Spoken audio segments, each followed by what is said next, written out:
इस लड़की को गलती से 20 साल के लिए फ्रीजर में डाल दिया गया था $5 मिलियन के लिए, लेकिन वह सोच रही थी कि केवल एक दिन ही बीता है, इसलिए वह जागी और घर जाने के लिए बस लेने की कोशिश की। 1001 डालने के बाद उसने बाकी पैसे के लिए हाथ बढ़ाया, लेकिन उसे बताया गया कि उसके पास पर्याप्त पैसे नहीं है। लड़की ने आश्चर्य में ऊपर देखा। उसे एहसास हुआ कि किराया 1301 हो गया है। उसने पूछा कि क्या कल किराया 501 था, लेकिन ड्राइवर ने उसे गांव की लड़की समझ लिया जो पहली बार शहर आई हो। उसने दया से उसका बाकी किराया माफ कर दिया। घर से बाहर निकलने के बाद पड़ोसियों ने उसे बताया कि यह जगह तोड़ी जाने वाली है और घर का मालिक बहुत पहले ही चला गया था। लड़की ने अपना मोबाइल फोन निकाला और अपनी मां को कॉल करने की कोशिश की, लेकिन फिर उसे एहसास हुआ कि उसका मोबाइल फोन की बैटरी खत्म हो गई है। वह मोबाइल फोन की दुकान पर गई ताकि क्लर्क की मदद से उसे चार्ज कर सके, लेकिन उन्हें बताया गया कि यह चार्जर बहुत पहले बंद कर दिया गया था। लड़की ने कहा कि यह नया फोन था जो उसने 2 दिन पहले खरीदा था। क्लर्क को लगा कि वह पागल है, इसलिए उन्होंने उसे पुलिस स्टेशन ले गए। पुलिस ने उससे कहा कि जांच में सहायता के लिए अपनी पहचान पत्र दिखाए, तो लड़की ने अपने बैग में से सभी प्राचीन वस्तुएं निकाल ली।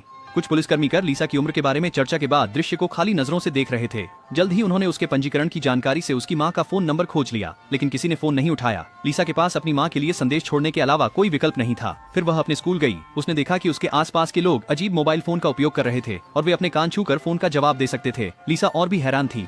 अचानक दीवार पर 2019 का बैनर उसके ध्यान में आ गया। लीसा तुरंत स्तब्ध हो गई। उसी समय उसकी मां घर आई और अचानक पुलिस स्टेशन से एक संदेश देखा, तो उसने तुरंत वापस फोन किया। जब उसने अपनी बेटी की आवाज सुनी तो वह दर्द में रो पड़ी। पिछले 20 सालों से भले ही पुलिस ने उसकी बेटी को मृत घोषित कर दिया था, लेकिन वह कभी भी उसे तलाशना नहीं छोड़ा। अब जब उसकी गुमशुदा बेटी अचानक प्रकट हो गई थी तो उसकी मां अपनी भावनाओं को और नहीं छुपा सकी। वह लिसा के पिता और भाई के साथ पुलिस स्टेशन गई, लेकिन पुलिस ने उन्हें बताया कि लिसा अभी अभी वहां से निकलकर स्कूल चली गई है, तो वे उसे ढूंढने के लिए स्कूल की ओर दौड़ पड़े।